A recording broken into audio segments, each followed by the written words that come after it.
வணக்கம். இன்னைக்கு conversation series ரொம்ப இன்ட்ரெஸ்டிங்கான முக்கியமான கான்வர்சேஷன் சீரீஸ் நான் சொல்லுவேன். ஜெயா சுதா, கலைமாமணி சுதான்னு கூட நான் சொல்லுவேன். திருநங்கைகள், திருநம்பிகள் அண்ட் எல்ஜிபிடி கம்யூனிட்டி. இதை பற்றி புரிதல்கள் மக்களுக்கு தெளிவாக இல்லை. இதனால் பலவித துன்புறுத்தல்கள், மன நெருடல்கள், இக்கட்டான சூழல்களில் தள்ளப்படுறாங்க அவங்க. ஸோ அதை பற்றி நம்ம புரிஞ்சுக்கணும், அதை பற்றி நம்ம தெரிஞ்சுக்கணும். ஸோ அந்த ஜானரில் சேவை பண்ணுற 2 பேர் என் கூட பேச போகிறாங்க இன்றைக்கி. சகோதரன் சொல்லி ஒரு ஆர்கனைசேஷனில் அவங்க இருக்காங்க. ப்ளஸ் நிறைய விஷயங்கள் நம்ம தெரிஞ்சுக்கணும், புரிஞ்சுக்கணும். I think it's a beautiful conversation this time. Thank you Jaya, thank you Sudha வந்ததுக்கு. ஜெயா சொல்லுங்கள், சுதா பற்றி சில வார்த்தைகள், உங்கள் ஜேர்னி பற்றி சில வார்த்தைகள் சொல்லுங்கள். சுதா பற்றி சொல்லணும் அப்படின்னு சொன்னாக்கா, அந்த ஜேர்னி எங்கள் சகோதரனோட founder doctor Sunil Menon start பண்ணும்போது 1992 ஸ்டார்ட் பண்ணும்பொழுது சுதாவும் சுனில் சாரோட கூட இணைஞ்சு தான் ஒர்க் பண்ணாங்க ரிசர்ச் அசிஸ்டண்ட்டாக. அதிலிருந்து பார்த்தோன்னாக்கா இப்போ ஒரு 30 வருஷத்துக்கும் மேலாயிடுச்சு, 31வது வருஷம். இது வரைக்குமே நிறைய ஆக்டிவிட்டீஸு மக்கள் மத்தியில், அது குறிப்பாக டிரான்ஸ்ஜெண்டர் மத்தியில், எல்ஜிபி மத்தியில் தொடர்ந்து வேலை பார்த்துட்ருக்குறாங்க. சாமானிய மக்கள், அதாவது அவ்வளோ ஈஸியாக இது பண்ண முடியாது, அவங்களால பிரகாசிச்சிட முடியாது அப்படின்ற அந்த மார்ஜினலைஸ்ட் கம்யூனிட்டி. நம்ம சொல்லலாம் மார்ஜினலைஸ்டுனாலுமே மார்ஜின் போடுவோம் ஒரு பேப்பரில், அந்த சைடை நம்ம பார்க்கவே மாட்டோம், ஏதாச்சும் நம்பர் கொடுத்து மட்டும் தான் வச்சுக்கோம், ஒரு பக்கம் அது ஒதுக்கப்பட்டே இருக்கும். அதனால தான் மார்ஜினலைஸ்ட் கம்யூனிட்டி அப்படின்னு சொல்கிறாங்க. பட் அந்த வார்த்தையெல்லாம் இப்போ அவ்வளோவா பயன்படுத்துறதில்ல. அந்த சமூகத்து மக்களை வெளிக்கொண்டு வரதுக்காக அவங்களுடைய டேலண்ட்டை, கலைத்திறமைகளை வெளியே கொண்டு வந்து பொதுமக்களுக்கு அதை பறைசாற்றி அது மூலியமாக ஒரு மிகப்பெரிய அட்வொகசியை உருவாக்குனதன் காரணமாக தான் சிறந்த தொகுப்பாளினி அப்படின்ற வகையில் கலைமாமணி விருது வந்து தமிழக அரசால் வழங்கப்பட்டது சுதாவுக்கு. அதுலேருந்து இப்போ வரைக்குமே நிறைய விஷயங்கள், அது நான் ஸ்ட்ரகிள் ஃபேஸ் பண்ணுறதா இருக்கட்டும், அட்வொகசி இனிஷியேட்டிவ் பண்ணுறதா இருக்கட்டும், கவர்மெண்ட்டில் ஸ்கீம்ஸை கொண்டு சேர்க்கறதா இருக்கட்டும், சென்ட்ரல் கவர்மெண்ட்டோடு சேர்ந்து தூய்மை பாரத திட்டத்தில் செய்கிறதா இருக்கட்டும், நிறைய வேலைகள் தொடர்ந்து செஞ்சுன்னு வந்துட்டு இருக்காங்க. சுதா அழகாக சொன்னாங்க. நிறைய போராட்டங்கள் அப்படின்ற ஒரு வார்த்தை ஜென்ரலாக நான் இது மூலமாக மக்கள் நான் சில விஷயங்கள் புரிஞ்சுக்கணும்னு நினைக்கிறேன். அந்த அக்செப்டன்ஸ், புரிதல் கிடையாது. ஜென்ரலாக வந்து இந்த டிரான்ஸ்ஜெண்டர் கம்யூனிட்டின்னு பார்த்தாலே பயப்படுறாங்க. ஒரு ஏதோ ஒரு அவங்களுக்குள்ள ஒரு நெருடல் இருக்குது. இது இருக்கக்கூடாதுன்னு நான் நினைக்கிறேன். பிகாஸ் நம்ம எல்லாருமே சக மனிதர்கள். இன்ஃபேக்ட் எங்கள் வீட்டில் இருந்து இது நான் 12 வருஷமாக நான் பார்த்துட்ருக்கேன். எனக்கு வந்து நான் சுற்றி போட்டு என்னை வந்து வாழ்த்திட்டு போகிற ஒரு அம்மா இருக்காங்க. அவங்க ஒரு டிரான்ஸ்ஜெண்டர் கம்யூனிட்டியை பேஸ் பண்ணுற ஒரு அம்மா தான். 12 வருஷமாக விடாமல் என்கிட்ட ஒரு பைசா வாங்கினதில்லை இன்னி வரைக்கும். நான் தைரியமாக சொல்லுவேன், 12 வருஷமாக. ஸோ இப்படியும் நல்ல மனிதர்கள் இருக்காங்க. எல்லாருமே நல்ல மனிதர்கள் தானே, இல்லைன்னு சொல்ல வரல. ஏன் இந்த புரிதல், இந்த புரிதல் எந்த அளவுக்கு வரணும்னு நினைக்கிறீங்க? ஸோ நம்மளையும் சக மனிதர்களாக ஏற்றுக்கணுன்ற இந்த புரிதல் வரணும் இல்லையா ஜெயா? ஸோ அது எவ்வளோ முக்கியம் நீங்கள் நினைக்கிறீங்க? நான் சொல்கிறத விட சுதாக்கா சொன்னால் நல்லா இருக்கும். நான் அப்புறமா ஜெயா இன்ட்ரடியூஸ் பண்ணிடுவேன். இல்லை ஜெயா சொல்லிட்டு அதை சொல்லணும், உங்கள் இஷ்டம் தான். ஆமாம், ஜெயா வந்துட்டு என்னை பற்றி சொல்கிறதுக்கு அவளுக்கு முழு இது இருக்குது. ஏன்னா என்னுடைய ஸ்டார்டிங்கில் ஒரு 2 இயர்ஸ்லேயே நான் ஒரு 2 வருஷம்தான் போயிருக்கோம். அதுக்கப்புறம் ஜெயா வந்துட்டேன். 94, 95 ஜெயா வந்துட்டேன். 94 வந்துட்டேன் ஜெயா வந்துட்டேன்.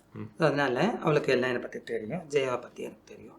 இப்படின்னு ஜெயாவுடைய ஒரு தனித்திறன் சொல்லணும்னு சொன்னால் எல்லாரையும் முன்னே நிறுத்தி அழகாக பார்க்குறது ஜெயாவுடைய ஒரு தனித்திறன். அது ஒரு தியாக மனசு இருக்கணும்.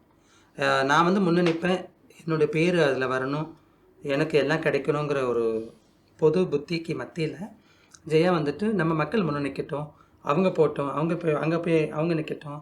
அது இன்றைக்கி கூட சிஎம் ஆஃபீஸ்க்கு நாங்கள் போகும்போது ஒரு 5 பேர் எடுத்தோன்னா 5 பேரில் இவ பேர் இல்லை, பரவாயில்ல அவங்க போட்டோங்கிற ஒரு எண்ணம் அவளுக்கு இருக்கும். அந்த ஒரு தான் இன்றைக்கி சகோதரனுடைய வெற்றிக்கு ஒரு காரணமாக இருக்குது. ஜெயாவுடைய அந்த தியாகம் தான் இன்றைக்கி சகோதரன் வந்து முதல் நிலையில் இருக்குது. ஸோ இப்போ நீங்கள் கேட்டிங்க இல்லையா, நான் நிறைய சொல்லணும்னு நான் நினைக்கல. இந்த ஒரு விஷயத்தை அவளுடைய மனசை நான் சொல்லிட்டேன். திருநங்கைகளை பற்றின புரிதல், இப்போ நம்ம வந்துட்டு ஒட்டுமொத்தமாக எல்ஜிபிடி பற்றி பேச போகிறோம். திருநங்கைகளை பற்றின ஒரு புரிதல் வந்துட்டு இன்றைக்கி சமூகத்தில் ஓரளவுக்கு பரவாயில்ல, முதல்ல இருந்ததுக்கு இப்போ பரவாயில்ல. அதில் தமிழ்நாடு ஃபார் பெட்டர். மற்ற மாநிலங்களை கம்பேர் பண்ணும்போது இன்றைக்கி தமிழ்நாட்டில் அக்செப்டன்ஸ் இருக்குது, இந்த ஈக்குவாலிட்டி இருக்குது. ஈக்குவாலிட்டியில் கூட பார்த்திங்கன்னா பெரிய லெவல்லே இருக்குது. இன்றைக்கி ஸ்டேட் பிளானிங் கமிஷனில் கூட ஒரு டிரான்ஸ் உமன் இருக்காங்க. ஸோ அதெல்லாம் நமக்கு வந்துட்டு மற்ற ஸ்டேட்டில் கிடையாது. ஈவன் மற்ற கண்ட்ரீஸில் கூட இருக்கான்னு எனக்கு தெரியல. அந்த மாதிரியான ஒரு நல்ல சிறப்பு அம்சங்கள் இன்றைக்கி தமிழகத்தில் இருக்குது. இந்திய அளவில் எடுத்துக்கிட்டோன்னா முதல் மாதிரி இல்லை. முதல் டிரான்ஸ் உமனை பார்க்கும்போது ஒரு பயம் வரும். ஒரு இவங்க யாருங்கிற ஒரு அச்சத்தோட ஜனங்க ஓடிலாம் போயிருக்காங்க. அதெல்லாம் இப்போ இல்லை. எல்லா துறைகள்லையும் வர ஆரம்பிச்சிட்டாங்க. ஹெச்ஆராக இருக்காங்க, லாயராக இருக்காங்க, போலீஸ் அஃபீஷியல்ஸாக இருக்காங்க, படிக்க ஆரம்பிச்சிருக்காங்க. லயோலா காலேஜ்லாம் கிட்டத்தட்ட 10 டிரான்ஸ் உமன் படிச்சுட்ருக்காங்க. இதுக்கப்புறமா இருக்கக்கூடிய டிரான்ஸ் மென்னும் அவங்களும் வெளியில் வர ஆரம்பிச்சிருக்காங்க. இதெல்லாமே நல்ல ஒரு சிக்னல் இன்றைக்கி தமிழகத்தில். முதல்ல வீடு கொடுக்கவே பயந்த காலத்தில் இன்றைக்கி வந்துட்டு கவர்மெண்ட்டே கிட்டத்தட்ட ஒரு 1000கணக்கான வீடுகள் இவங்களுக்கு இலவசமாக கொடுத்துருக்காங்க. வாழ்கிறதுக்கு ஒரு ஏதுவான சூழ்நிலை, நல்ல ஒரு எனேபிளிங் இன்றைக்கி தமிழ்நாட்டில் இருக்குது. இன்னும் அதிகமாக இவங்களை பற்றின புரிதல் இருக்கணும்னா எங்கே இருக்கணும்னு பார்த்தா ஃபேமிலி. இவங்க எந்த குடும்பத்தில் பிறக்கிறாங்களோ அவங்களுக்கு அங்கே தான் பிரச்சனை ஸ்டார்ட் ஆகுது. கரெக்டாக சொன்னீங்க. அவங்க வந்துட்டு இவங்களை அக்செப்ட் பண்ணிக்கிறது இல்லை. அதுக்கு அவங்களுடைய இடத்துல உட்காந்து பார்க்கும்போது நமக்கு என்ன தோணுதுன்னா, அவங்களுக்கு புரிதலை காட்டிலும் பார்க்குறாங்கல்ல, திருநங்கைகள் வந்து ரோட்டில் கடைக்கடையாக காசு கேட்குறாங்க, அல்லது பாலியல் தொழிலில் இருக்கிறாங்க. இதெல்லாம் பார்க்கும்போது நம்ம வீட்டில் ஒரு குழந்தை இப்படி ஆகிடுச்சு, இதனால் நம்ம எப்படி அதோட லைஃப் போகுமோங்கிற பெரிய அச்சம் அவங்களுக்கு வந்து நடுது. அதனால் இந்த திருநங்கையை மாறக்கூடாது, எப்படியாவது மாற்றணுங்கிற முயற்சியில் அந்த குழந்தைய வந்து சித்திரவதை பண்ணிடுறாங்க. அதனால் அந்த குழந்தைக்கு படிப்பு போயிடுது, குடும்பத்தை விட்டு ஓடி போகக்கூடிய சூழ்நிலை, கேரியரை ஸ்பாயில் ஆகிடுது. அதனால் ஃபேமிலி அக்செப்டன்ஸ் ரொம்ப இம்பார்ட்டண்ட். அந்த இடத்துல ஜீரோவாக இருக்குது புரிதல். நான் 1% கூட புரிதல் இல்லைன்னு சொல்லுவேன். ரொம்ப அழகாக சொன்னீங்க. குடும்ப சூழல் முக்கியமாக அந்த புரிதல் வரணும் இல்லை சுதா? S, very important. கண்டிப்பாக இந்த பதிவை பார்த்துட்டு புரிதல் வரும்னு நான் நம்புகிறேன். சுதா, அப்புறம் இன்னொரு விஷயம், அதாவது நீங்கள் இவ்வளோ அழகாக தெளிவாக பேசுகிறீங்க. நான் பார்த்த திருநங்கைகள் நிறைய பேர் வந்து புத்திசாலிகளாக இருக்காங்க. ஜென்ரலாக அவங்க கேட்குற கேள்விகள் புத்திசாலித்தனமாக இருக்குது. அவங்க என்னோட உரையாடும் போது அவங்க சில கேள்விகள்லாம் அவங்ககிட்ட கேட்கும்போது என்ன யோசிக்க வைக்கும். ஓ இப்படி யோசிக்கலாமா, இப்படியும் பண்ணலாமா. என்னோட பிஸ்னஸ் ஐடியாஸ் நாங்கள் பேசும்போது கூட ஒரு நாள் என்னோட ஃப்ரெண்டோட ஒருத்தர் வந்திருந்தாங்க. ஸோ அவர் ஒரு கேள்வி, ஒரு ஐடியா ஒன்று த்ரோ பண்ணார். போர்ட் மீட்டிங் மாதிரி நாங்கள் வச்சு பேசிட்டு இருக்கும்போது நானே ஆச்சரியப்பட்டிருக்கேன். ஸோ இதுலேருந்து என்ன சொல்ல வரேன்னா, நம்ம எல்லோரும் ஒன்று தான், we're all the same. So அந்த டிரான்ஸ்ஜெண்டர்ன்றதை வந்து தனிமைப்படுத்தி பார்க்கக்கூடாதுன்றது நான் ஸ்ட்ராங்காக நம்புகிறேன். நீங்கள் அந்த ஜேர்னியில் என்னென்ன சேலஞ்சஸ் ஃபேஸ் பண்ணியிருக்கீங்க ஜெயா சுதா? நீங்கள் 2 பேரும் சொல்லலாம். இது ஏன் நான் கேட்குறேன்னா, அந்த சேலஞ்சஸ் நீங்கள் சொல்கிறத வச்சு அந்த மாதிரி சூழல்கள் மக்கள் உள்ளாகக்கூடாது, திறமை இருந்தும் நிராகரிக்கப்படக்கூடாதுன்றதுக்காக கேட்குறேன். ஆனால் இதை பற்றி சுதா தான் சொல்லணும். காரணம் என்னென்னா, என்னுடைய விஷயத்தில் ஏன் நான் சொல்கிறேன்னா, நான் எப்போவுமே எந்த இன்டர்வியூலையும் என்னுடைய பர்சனல் விஷயங்களை பெருசாக சொல்கிறது இல்லை. பிகாஸ் அங்கே எதுவுமே இல்லை. சாதாரணமாகவே திருநங்கைகள் அப்படின்னாலும் இல்லை, அதுக்கு முன்னாடி ஸ்டேஜ் அந்த கோத்தி மக்கள் சொல்லுவாங்க. Before the stage of trans woman community they are called as a kothi. அப்போது அந்த பருவம், அந்த கோத்தி பருவமாக இருக்கும்போது சரி, இப்போ நான் இந்த மாதிரி ட்ரெஸ் பண்ணி பொண்ணு ட்ரெஸ் பண்ணியிருக்கிற திருநங்கை பருவமாக இருக்கட்டும் சரி, நான் எந்த பிரச்சனையும் என் குடும்பத்தில் நான் அனுபவிச்சதில்லை. From the beginning itself நான் ரொம்ப செல்லம். என்னை யாரும் எங்கள் வீட்டில் என்னை பொட்டனோ 9 கேவலமாக சித்து வச்சதில்லை. நான் ஏதாச்சும் பண்ணாக்கா அதை நான் சரியாக தான் பண்ணுவேன் அப்படின்னு தெரியும். பிகாஸ் நான் படிப்பேன், நான் சொல்கிற பேச்சு கேட்பேன், ஒழுங்காக வேலைக்கு வந்து சம்பளத்தை வீட்டுக்கு கொடுப்பேன். அது நான் பார்க்குறேன்றதுனால எனக்கு எதுவுமே வரல. அது என் கூட அண்ணனுங்க இருக்கிறாங்க, அவங்க பண்ணியிருந்தா கூட பரவாயில்ல, அவங்களும் பண்ண மாட்டாங்க. அண்ணிங்களும் என்ன பண்ணியிருந்தில்லை, அக்கா வீட்டுக்காரன் யாருமா என்ன அந்த மாதிரி பண்ணாததுனால நான் அந்த மாதிரியான பிரச்சனைகள் நான் அனுபவிக்காததுனால தான் நான் பர்சனல் இஷ்யூஸ் சொல்கிறதில்ல. ஏன்னா திருநங்கையாக இந்த மாதிரி ஃபெமினைனாக உணரும்பொழுது நிறைய பிரச்சனைகளை குடும்பத்தில் ஃபேஸ் பண்ணுவாங்க. பட் அதெல்லாம் எனக்கு இல்லை. பட் நான் என்ன வந்தேன், எனக்கு என்ன மாதிரி பர்சனலாக நான் ஃபீல் பண்ணுறேன் அப்படின்னு சொன்னாக்கா, ஒரு சில பேர் தான் படிச்சிருக்காங்க திருநங்கைகளில், ஒரு சில பேர் தான் கொஞ்சம் நிர்வாக திறமையோடு இருக்கிறாங்க, ஒரு சில பேர் தான் டிசிஷன் மேக்கிங்கில் நல்லா இருக்காங்க. அப்போ இந்த மாதிரி இந்த கொஞ்சம் பேர் எங்கள் மக்களுக்கு வேலை செய்யணும். அதில் நம்ம முழுமையாக அதில் கவனம் செலுத்தணும். அது யாரும் அப்படி ஒன்றும் வந்துடுறதில்லை. உங்களுக்கே நல்லா தெரியும், தலித் மக்களுக்காக அரசியல் தலைவர் இருப்பாங்க, பழங்குடியினருக்கு அரசியல் தலைவர் இருப்பாங்க, ஒரு சாதி பிரிவினர் கூட அரசியல் தலைவர்கள் இருப்பாங்க. பட் எங்களுக்குன்னு அரசியல் தலைவர் இல்லை. நாங்கள் அரசியல் தலைவராக பார்க்குறது சுதா மாதிரி ஆட்களை தான். அடுத்தது இந்த மாதிரி பண்ணணும், அரசியலில் போகணும், நம்மளுக்கான தலைவராக உருவாகணும் அப்படின்ட்டு. ஸோ அப்போது அந்த மாதிரி இல்லாத பொழுது நம்ம மக்களை படிச்சிருக்கிற நாம தான் அவங்கள அரவணைக்கணும் அப்படின்றதுல தான் என்னுடைய கவனம் இருக்கும். மற்றபடி என்னுடைய பர்சனல் இருக்காது. என்னென்ன வேலை செஞ்சேன்னு வேணால் என்னால் சொல்ல முடியும், அவ்வளோதான். அழகாக சொன்னீங்க அதை.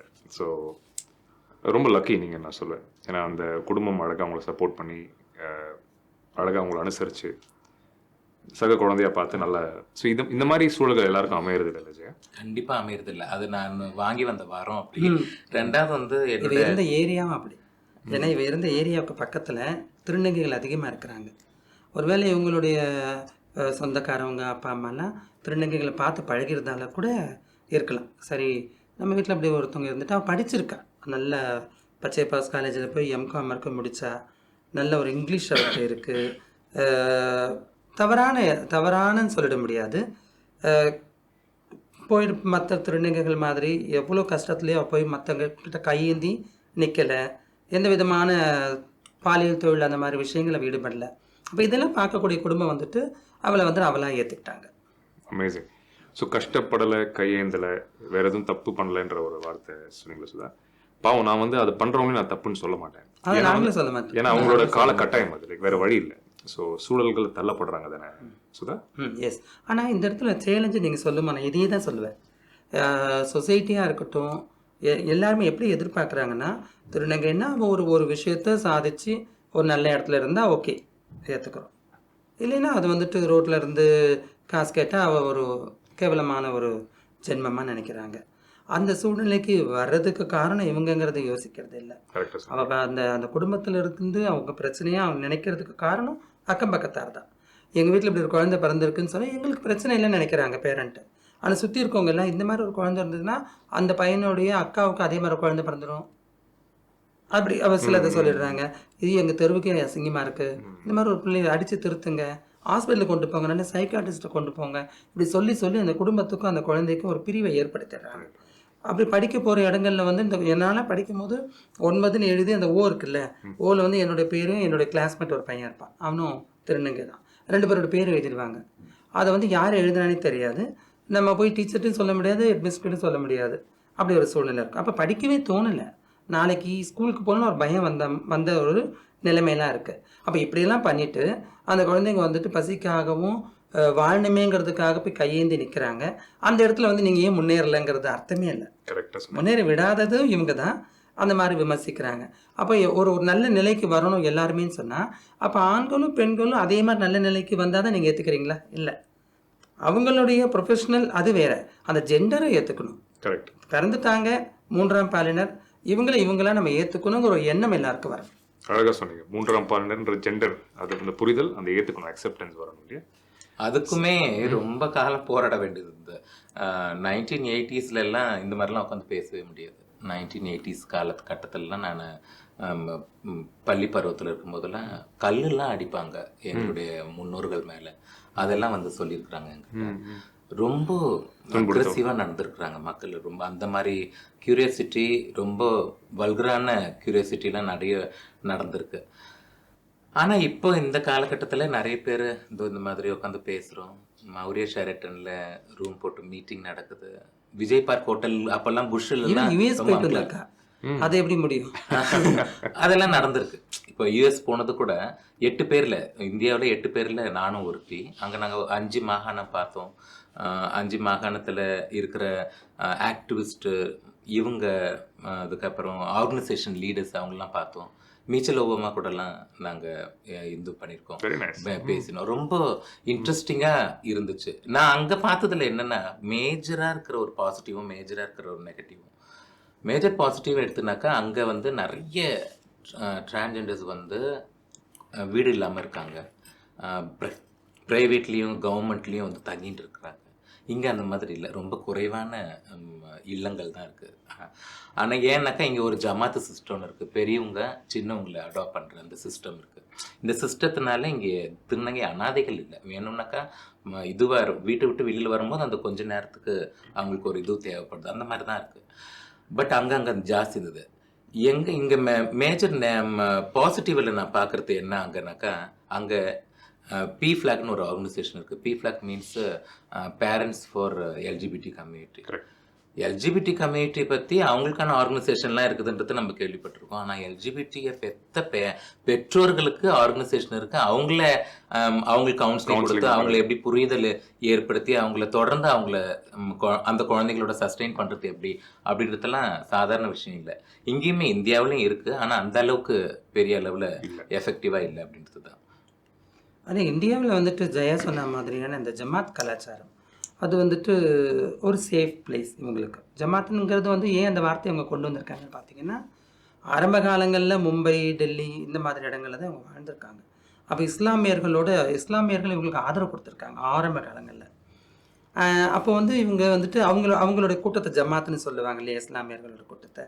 அதனால திருநங்கைகள் இவங்களோட கூட்டத்தை ஜமாத்துன்னு சொல்லுவாங்க. அப்போ அந்த ஜமாத்துங்கிற பேர் வந்துட்டு இவங்களுக்கு ரொம்ப பரிச்சயமான பேர். நீ எந்த ஜமாத்தில் இருக்கேன்னா, நான் வந்துட்டு வேலூர் ஜமாத்தில் இருக்கேன், நான் திருச்சியில் இருக்கேன், நான் சென்னையில் இருக்கேங்கிற மாதிரி ஒரு குழுவாக இருப்பாங்க. அந்த குழுவில் வந்து ஒரு கண்டிஷன் இருக்கும். ஒரு அம்மா இருப்பாங்க. சுதான்னு எடுத்துக்கிட்டா சுதாவுக்கு ஒரு அம்மா இருப்பாங்க, எனக்கு ஒரு மகள் இருப்பாள். அப்போ வந்து ஒரு பாண்டிங் இருக்கும் அவங்களுக்கு. ஒரு இல்லாத உறவை வந்துட்டு கிரியேட் பண்ணி வாழ்ந்துட்டு இருக்காங்க. அந்த இடத்துல வந்து ஜாதி மதத்துக்கு இடமே இல்லை, எல்லாம் ஒற்றுமையாக இருப்பாங்க. இவங்களுக்குள்ள பிரச்சனைகளும் வரும் அந்த இடத்துல.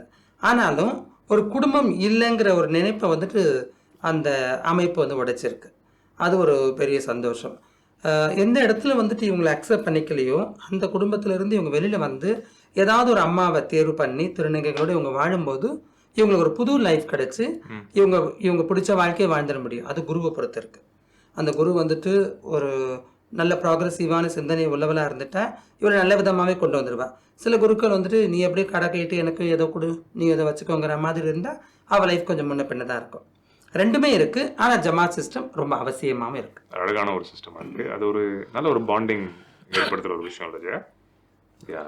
இப்போ நம்ம எப்போவுமே திருநங்கைகளை பற்றியே தான் சொல்லியிருப்பாங்க. ஆனால் இன்னொரு பகுதியினர் அந்த திருநர்லேயே திருநங்கைகள் மாத்திரம் இல்லை, திருநம்பிகளும் இருக்காங்க அப்படின்றது நிறைய பேருக்கு தெரியறதில்லை. இங்கே கூட அந்த ஷூட்டிங் ஸ்பாட்லேயே திருநம்பிகள் யாராச்சும் தெரியுமா நம்ம கேட்டுப்பாருங்க. அது யார் திருநங்கை தானே கேள்விப்பட்டிருக்கோம், திருநம்பி கேட்டதில்லை. காரணம் என்னென்னாக்கா, நாம் அவங்கள கேட்குறத விடவும் அவங்க வெளியில் வர்றதுக்கான சூழல் ரொம்ப குறைவு. அவ்வளோ எல்லாருமே வீட்டுக்குள்ளே தான் அடைஞ்சு கிடக்க வேண்டிய சூழல். ஒரு பெண்ணிலிருந்து ஆணாக மாறுறவங்க தான் திருநம்பிகள். அப்போ அவங்க சாதாரணமாகவே ஒரு பையன் பொண்ணு மாதிரி கோலெல்லாம் போட்டு தண்ணிலாம் தெளித்து பாத்திரம்லாம் விளக்கினாக்கா ரொம்ப இதுவாக பேசுவாங்க. நான் இந்த மாதிரி பண்ணுறாங்க, எங்களுக்கு ஒரு ஏதோ வரம் வாங்கின்னு வந்திருக்கோம், சாபம் ஆயிடுச்சு, அது மாதிரி ஆயிடுச்சு அப்படின்னு சொல்லுவாங்க. ஆனால் ஒரு பொண்ணு பையன் மாதிரி ஓடி ட்ரெஸ் பண்ணி ஓடுற பஸ்ஸில் ஏறி நல்ல வேலைலாம் பார்த்து அப்படிலாம் பண்ண என் பொண்ணுக்கு பொண்ணு பையனுக்கு பையன் அப்படின்னு சொல்லுவாங்க. அந்த மாதிரி இன்டைரக்ட் ஸ்டிக்மா பண்ணி அவங்கள அப்படியே அழுத்தி வச்சுருக்காங்க. அப்போ அவங்களுக்குள்ள ஒரு ஆண்மைத்தன்மை இருக்குது அப்படின்றத ரொம்ப வெளிக்காட்டி அவங்க ஹேர் கட் பண்ணி பையன் மாதிரி ஷர்ட்லாம் போடும்போது தான் அவங்களுக்கு பயம் வருது. ஐயோ நீ ஆகக்கூடாது. அதுக்கு முன்னாடி பெருமையாக பேசுகிறவங்க ஐயோ அப்படி ஆகக்கூடாது, அது நம்மளுக்கு ரொம்ப கெடுதி அப்படின்னு சொல்லிட்டு அவங்கள அப்படியே அடக்கி வச்சுருக்காங்க. சாதாரணமாகவே பெண்ணாக பிறந்தவங்களுக்கு நிறைய பிரச்சனைகள் உண்டு இல்லையா? அவங்க அதையெல்லாம் கடந்து வெளியில் வரணும். அந்த பெண்ணாக பிறந்துட்டு ஆனால் உணரும் பொழுது அங்கேருந்து வீட்டை விட்டு வரும்பொழுது அவங்களுடைய பார்வையில் பெண்ணு தான், பெண்ணை அடக்கி வைக்கணும், அங்கேயே உட்கார வைக்கணும் அப்படின்றதுல அதெல்லாம் மீறி வெளியில் வர்றவங்க மிகப்பெரிய தைரியசாலிகள். அந்த மாதிரி வந்திருக்கிறவங்க இப்போ திருநங்கைகளோடு ஒப்பிட்டு பார்க்கும்பொழுது இங்கே வந்து 5 டிஜிட்டில் இருக்காங்கனாக்கா அங்கே வந்துட்டு ட்ரிபிள் டிஜிட்டில் தான் இருப்பாங்க, ரொம்ப குறைவாக தான் இருப்பாங்க. ஆனால் அப்படி வெளியில் வந்திருக்கிறவங்க பெரிய பெரிய தைரியசாலிகள். எதுக்காக அந்த தைரியசாலிகள் நான் சொல்கிறேன்னாக்கா, திருநங்கைகளுக்கு வீட்டை விட்டு வெளியில் வந்துட்ட பிறகு ஏதாகிலும் ஒரு வகையில் சர்வைவல் நடக்கும். சுதாக்கா சொன்ன மாதிரி ஒரு ஜமாத்து சிஸ்டம் இருக்குது, அவங்கள அடாப்ட் பண்ணிக்குவாங்க. அண்டு ஏதோ ஒரு வகையில் அது யாசகமோ அல்லது பாலியல் தொழிலோ ஏதோ ஒரு வகையில் ஒரு சர்வைவல் நடக்குது. அங்கே திருநம்பிகளுக்கு வீட்டை விட்டு வெளியில் வரும்போது ஒரு ஆணா தன்னை நிரூபிக்கும்பொழுது வேலை செஞ்சு தான் போகணும். ஆண்மகனுக்கு அதான் நடக்குது, வேலைக்கு போயிட்டு சம்பாதிக்கணும். அப்போ வேலைக்கு போயிட்டு சம்பாதிக்கும் பொழுது அதே சமயத்தில் தன்னுடைய அந்த மார்பகத்தை மறைச்சு ஆனால் காட்டணும் அப்படின்னு சொன்னாக்கா அந்த மார்பகத்தை ரிமூவ் பண்ணணும். இல்லைனாக்கா பைண்டர்னு சொல்லப்படுற ஒரு அழுத்தமான ஒரு ஆடை ஸ்ட்ரக்சர் போடணும். அது மூலிமா அவங்களுக்கு ஏற்படுற பிரச்சனைகள், முதுகெலும்பு பிரச்சனைகள், நரம்பு சம்பந்தமான பிரச்சனைகள் இதெல்லாமே இருக்குது. இதெல்லாம் மீறி அவங்க ஆனால் வாழ்ந்து சாதிக்கணும். அதில் நான் ஒருத்தர் இன்ஸ்பெக்டராக இருக்கிறாங்க, ஒருத்தர் என்ஜிஓவை Yes. முத்தமிழ்னு ஒருத்தர். அப்படிலாம் வராங்கன்னு சொல்லும்போது அது நிஜமாலுமே எனக்கு பிரமிக்கத்தக்க விஷயம். அந்த மாதிரியான மக்களுக்கு இங்கே ஸ்பேஸ் வேணும். அதுதான் அதில் ஒரு சிலரை சொல்லணும்னு சொன்னால், முத்தமிழ்னு ஒருத்தர் திருநம்பி இன்னைக்கு இன்ஸ்பெக்டராக இருக்கார். அருண் கார்த்திக்னு ஒரு தம்பி, அவர் வந்து ஒரு அமைப்பை நடத்தி திருநர்களை, அதாவது திருநம்பிகளை வழி நடத்துகிறாரு. ரமேஷ் ஈவன் அவனும் துடிப்பாக இருக்க. இந்த மாதிரி நிறைய திருநம்பிகள் முன்னுக்கு வந்திருக்காங்க. எவ்வளோ ஒரு வெறி இருக்கணும்ல அவங்களுக்கு மனசு, எவ்வளோ ஒரு சாதிக்கணும், ஒரு தைரியம், மனதைரியம் இருக்கணும் இல்லையா? அது எவ்வளோ பாராட்டக்கூடிய விஷயம். வேலைக்கு போகணுன்னாக்கா பெட்ரோல் பங்க்ல மிஞ்சி பண்ண 7,000 ரூபாய் தான் தருவாங்க. 7,000 ரூபாயில் அவங்க சாப்பிடணும், அவங்க வீட்டு வாடகை கட்டணும், அதுக்கப்புறம் அந்த ப்ராசஸை பார்க்கணும். அது ஃபினான்ஷியலாக ரொம்ப ரொம்ப கஷ்டம். திருநங்கைக்குள்ள வந்துட்டு இந்த சின்ன வயசுல அவங்க கடைக்கடையாக போய் காசு கேட்குறாங்கன்னு மட்டும் நம்ம நினைக்கிறோம். அதுக்கு பின்னாடி அவங்களுக்கு ஒரு பெரிய பிரச்சனை இருக்குது. கிட்டத்தட்ட அவங்களுக்கு அந்த இளமை பருவத்தில் 18 வயசில் அவங்க வெளியே வராங்கன்னா ஒரு 20-22 வயசுக்குள்ள ஒரு 5 லட்சம் ரூபாய் அவங்களுக்கு தேவைப்படும் அவங்களோட சர்ஜரிஸ்க்கு. எஸ், அந்த குடும்பத்தில் வந்துட்டு ஒரு ஒரு ஒரு பெண் வந்து கர்ப்பமாக இருக்கிறான்னா அந்த குடும்பம் முழு பொறுப்பு எடுத்துக்கும், அவளுக்கு எல்லாமே பார்த்து வைக்கும். இது வந்துட்டு அன்னெசரியாக நினைப்பாங்க, உனக்கு இதெல்லாம் எதுக்கு தேவைன்னு. குடும்பத்துலையும் இல்லை. இப்போ அந்த 5 லட்சத்தை நோக்கி அவள் எப்படியோ பிச்சை எடுத்து ஏதோ ஒரு தொழில் பண்ணி கொஞ்சம் கொஞ்சமாக சேர்த்து ஒரு சர்ஜரியே பண்ணணும். ஒரு உதாரணத்துக்கு லேசர் ட்ரீட்மெண்ட் எடுக்கிறனாலே கிட்டத்தட்ட அவளுக்கு ஒரு 50,000 வேணும் ஃபேஸில் இருக்க அந்த ஹேர் நிரந்தரமாக எடுக்கிறதுக்கு. அப்புறம் வந்துட்டு மார்பக அறுவை சிகிச்சை இருக்குது, அதுக்குலாம் 1.5 லட்சமாவது வேணும். அப்படி வரும்பொழுது அந்த ஃபெமினைசேஷன் ப்ராசஸ்ன்ற ஒரு மிகப்பெரிய விஷயத்த நாம் எல்லாரும் மறந்துடுறோம், இல்லை ஒமிட் பண்ணுறோம். இவங்க இந்த தொழில் செய்கிறாங்க, இதுலேருந்து அவங்க வெளியில் வரணும், மறுவாழ்வு கொடுக்கணும், அவங்கள நல்ல மாதிரி மற்ற மனுஷால் மாதிரி கொண்டு வரணும் அப்படின்னு சொல்கிறாங்கனாக்கா, எங்கள் மக்கள் வீட்டை விட்டு வெளியில் வருது எதுக்காக? அவ்வளோ சொத்தை விட்டு, சுகத்தை விட்டு, பணத்தை விட்டு, அது என்ன நண்பர்களை விட்டு, உறவினர்களை விட்டு, முக்கியமாக உறவுகளை அவ்வளோலாம் விட்டுட்டு வர்றது எதுக்காக? தன்னை பெண்ணாக உணரணும் அப்படின்றதுக்காக தான். அங்கே அப்படி பண்ணும் பொழுது அங்கே வரணும்னாக்கா அந்த ப்ராசஸில் தான் அவங்களுடைய ஃபர்ஸ்ட் கான்சன்ட்ரேஷன் இருக்கும். ஃபர்ஸ்ட்டு நான் என்ன அழகாக உணரணும், நான் என்ன அந்த ஆணினுடைய தோற்றங்கள் இல்லாத முழு பெண்ணாக உணரணும்னாக்கா சுதாக்கா சொன்ன மாதிரி இட்ஸ் அரவுண்ட் 5 lakhs. அந்த 5 lakhs எப்படி அவங்க ஏர்ன் பண்ணுறாங்க? வேலைக்கு போகணும் தான். கண்டிப்பாக எங்கள் 2 பேருக்குமே மாற்று கருத்தை இல்லை. திருநங்கைகள் எல்லாரும் வேலைக்கு போகணும், சுய தொழில் செய்யணும், பிஸ்னஸ் மேக்னெட் ஆகணும், ஆண்டர்ப்ரனர் ஆகணும், அதில் எந்த மாற்று கருத்தும் இல்லை. பட் அவங்களுக்கான அந்த பேசிக் நீட்ஸ் அவங்க பாயிண்ட் ஆஃப் வியூவில் that is their basic needs. அது முடிஞ்சாதான் வேற வேலையே கிடைக்கும். அடிப்படை விஷயங்களே எவ்வளோ பெரிய விஷயம் இல்லையா? அது முடிஞ்சாதான் வேற வேலையே கிடைக்கும். இன்னொரு சூழ்நிலை இருக்கு பாருங்க. அவங்க என்ன நினைக்கிறாங்கன்னா, அந்த ஜெயா சொன்ன கோத்தின்னு ஒரு இருக்கு இல்லையா, கோத்திங்கிறவங்க வந்துட்டு ஒரு 18-19 வயசுக்குள்ளே நம்ம பார்க்கலாம். பெரும்பாலும் அப்படி தான் இருப்பாங்க. சில பேர் காலத்துக்கும் கோத்தியாகவே இருந்துடுவாங்க. கோத்தினா ஒன்றும் இல்லை, ஆணுடைய அணிஞ்சிருப்பாங்க, பெண் மாதிரியான நளினங்கள் இருக்கும், அறுவை சிகிச்சை செஞ்சுருப்பாங்க, செய்யாமல் இருப்பாங்க, உடையில் வந்து ஆணுடையாக இருப்பாங்க. இந்த பையன் வந்துட்டு ஒரு மாதிரி பொம்பளை மாதிரி பிஹேவ் பண்ணுறான் இல்லை சொல்கிறாங்க இல்லையா, அந்த பையன் தான் கோத்தி. அவன் வந்துட்டு மெதுவாக இந்த அறுவை சிகிச்சைகள்லாம் செஞ்சுட்டு முழுசாக தன்னை மாற்றிக்கிட்டு முடியெல்லாம் வளர்த்து மாறி வந்துட்டா திருநங்கைன்னு சொல்லுவாங்க. ஆனால் சுப்ரீம் கோர்ட் என்ன சொல்லுதுன்னா, ஒரு மனசில் ஒருத்தன் வந்துட்டு தன் பெண்ணோ திருநங்கையோ ஆணோ என்ன நினைக்கிறானோ செல்ஃப் ஐடென்டிஃபைட், அவனை அப்படியே விட்டுடணும். நீங்கள் வந்துட்டு அவனோட உருவத்தையோ அவன் வந்து அறுவை சிகிச்சை செஞ்சுக்கலைங்கிறதுக்காக அவனை திருநங்கை இல்லைன்னு சொல்லக்கூடாதுன்னு சொல்லுவாங்க. இதை கலோக்கிய பாஷையில் நாங்கள் சொல்கிறது கோத்தின்னு சொல்லிட்டு ஆணுடையில் இருக்கிறவங்க. அப்போ இந்த ஆணுடையில் பெண் மாதிரி நடக்கக்கூடியவங்களை வந்து சமூகம் புரிஞ்சுக்கிறது இல்லை. அவங்க வேறு, நாங்கள் வேறு அப்படின்னு நினைக்கிறாங்க. ஒரு வேலை கொடுக்கணும்னு சொன்னால், திருநங்கைக்கு வேலை கொடுக்கணும்னு சொன்னால் எங்களுக்கு கொடுக்கறது கூட ஓகே சொல்லுவாங்க. அவங்கள வந்துட்டு ரெண்டும் இல்லையே, இப்படியும் இல்லை இப்படியும் இல்லாமல் இருக்காங்கன்னே சொல்லுவாங்க. அந்த பீரியட் ரொம்ப மோசமான பீரியட். அவங்க ரொம்ப பாவம். அவங்களையும் சொசைட்டி புரிஞ்சுக்கணும். அதனால தான் அவங்க என்ன பண்ணுறாங்க, சொசைட்டி புரிஞ்சுக்கல. அவங்க யாராவது ஒரு ஆண்கள்கிட்ட பேசினா கூட இல்லை, நீ வந்துட்டு அறுவை சிகிச்சையும் செய்யலை, ஒன்றுமே இல்லை, நான் எப்படி உங்கள்கிட்ட பேச முடியும், ஒரு எப்படி சொல்கிறது, ஒரு கடலை போடக்கூட முடியாது அவங்களால. அப்போ என்ன வராங்க, அவங்க கம்பல்சரி அவங்க ஆப்ரேஷன் பண்ணிக்கணும், லேசர் ட்ரீட்மெண்ட் பண்ணிக்கணும், மார்பக அறுவை சிகிச்சை பண்ணிக்கணும். அதனால நம்ம வந்து ரோட்டில் பிச்சை எடுத்தாலும் பரவாயில்ல வந்துடுறாங்க. ஸோ அதனால் அப்படி ஒரு பிரிவினர் இருக்காங்க, அவங்களாம் ஏற்றுக்கணுங்கிற மாதிரி எல்லாம் முன் வரணும். எவ்வளோ ஒரு ப்ரெஷர்ஃபுல் சிச்சுவேஷன் இல்லையா? இப்போ கூட ஒரு திருநங்கையை வந்து கார்பரேட்டில் அனுப்பியிருந்தோம். அவங்க என்ன கேட்டாங்கன்னாக்கா, எல்லாமே உங்களுக்கு அந்த லீகலாக எல்லாமே வந்து மாறி இருக்கணும், மாலதி அப்படின்னாக்கா மாலத்தின்னு தான் எல்லாத்துலேயுமே இருக்கணும். இதுக்கு முன்னாடி மாறன் பேர் இருந்திருக்கு, மாலதின்னு மார்க்க எல்லாமே அதுக்கு தான் இருக்கும். அப்போ தான் நம்ம வேலை கொடுக்கணும். பிகாஸ் அவங்களுக்கு அவங்களுடைய நார்ம்ஸில் அது சில விஷயங்கள்லாம் டாக்குமெண்டேஷன்லாம் தேவைப்படுது. ரெண்டாவது மாலதியாக இருக்கிறவங்க புடவை கட்டியிருக்கணும், இந்த மாதிரி முடி வச்சிருக்கணும், அவங்க வந்து பொண்ணு மாதிரி இருக்கணும். அப்படி இருந்தால் தான் அவங்க வந்து திருநங்கையாக அவங்க கன்சிடர் பண்ணுவாங்க. சுதாக்கா சொன்ன மாதிரி ஒரு கோத்தி கம்யூனிட்டிக்கு ஆணுடையில் நான் பெண் தன்மையோடு தான் இருக்கேன், எனக்கும் நீங்கள் வேலை பாருங்க. பிகாஸ் அவங்க தானே நிறைய பிரச்சனைகள் அனுபவிச்சுட்டு இருக்கிறாங்க. திருநங்கைகளை காட்டிலும் கோத்தி கம்யூனிட்டி ஆணுடையில் இருக்கிறவங்க இன்னும் அதிகமான பிரச்சனைகளை சந்திச்சுட்டு இருக்காங்க. அதனால தான் 1998 ஆர்கனைசேஷன் சகோதரன் ஸ்டார்ட் பண்ணும்போது கோத்திஸை வந்து பிரைமரி டார்கெட் ஆடியன்ஸாக நம்ம வச்சுருந்தோம். எந்தெந்த அளவில் அவங்களுக்கு HIV தொற்றும் வர அபாயம் அதிகமாக இருக்குது, எந்த அளவுக்கு வன்முறை அவங்க சந்திக்கிறாங்க அப்படின்றதுனால தான் ஃபஸ்ட்டு அவங்க டார்கெட் ஆடியன்ஸை வச்சுருந்தோம். அடுத்தடுத்த காலகட்டத்தில் தான் திருநங்கைகள், LGB சமூகத்தினர் எல்லாத்தையுமே அதில் இன்க்ளூட் பண்ணினோம். இப்போ நாம் 2 பேரும் பேசிட்டு இருக்கோம், சுமார் ஒரு 20 நிமிஷமாக திருநங்கைகள் திருநம்பிகள் பற்றி சொல்லிட்டு இருக்கிறோம். இன்னொரு சாரர் LGBTQIA+ கம்யூனிட்டின்னு இருக்காங்க.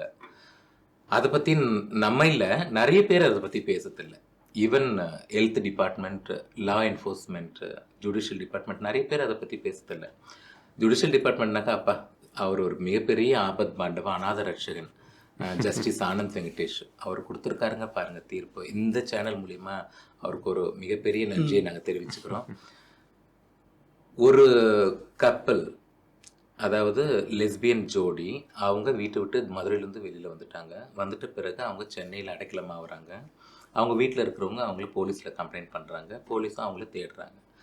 அது யார் அவங்களுக்கு அடைக்கலம் கொடுத்தாங்களோ அவங்களையும் போலீஸ் துன்புறுத்துறாங்க. அதுக்கப்புறம் இவங்கள துன்புறுத்த பண்ணுறாங்க, இவங்க கேஸ் போடுறாங்க ஹைகோர்ட்டில். அதுக்கு பேசுனது, அதுக்கு வாதிட்டது வந்து மனுராஜ் சார் அவர்கள், அட்வொகேட்டு.